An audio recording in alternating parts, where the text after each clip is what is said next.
Ngayon ay Sabado, February 12, 2022.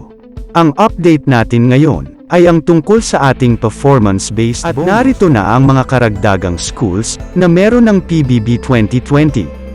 Ang napaloob dito ay ang mga schools under Region 6, Region 7 at Region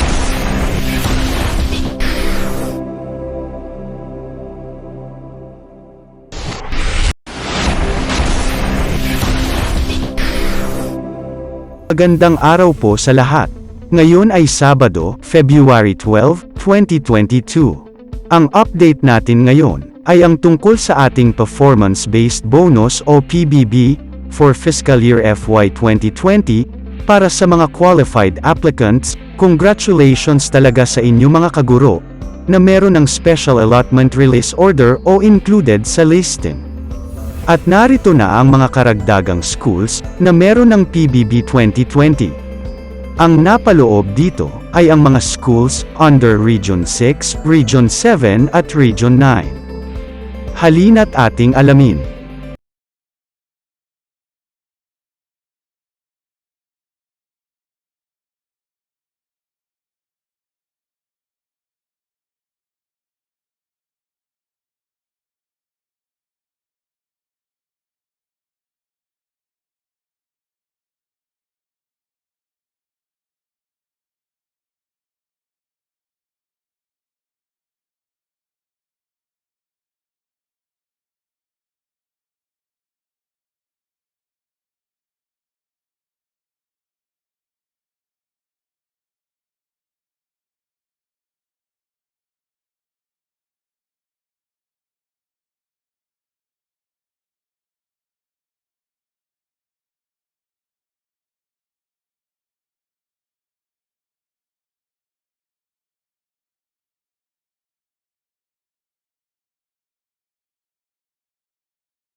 us all. Salamat. At kung ikaw ay interesado ng mga bidyong tulad nito, mangyaring suportahan ang channel na ito sa pamamagitan ng pagpindot ng like, pag-share ng mga video at kung bago ka pa lang sa channel na ito, please subscribe sa channel na ito at pindutin ang notification bell at piliin ang all upang maabisuhan ka para sa mga paparating pang mga videos.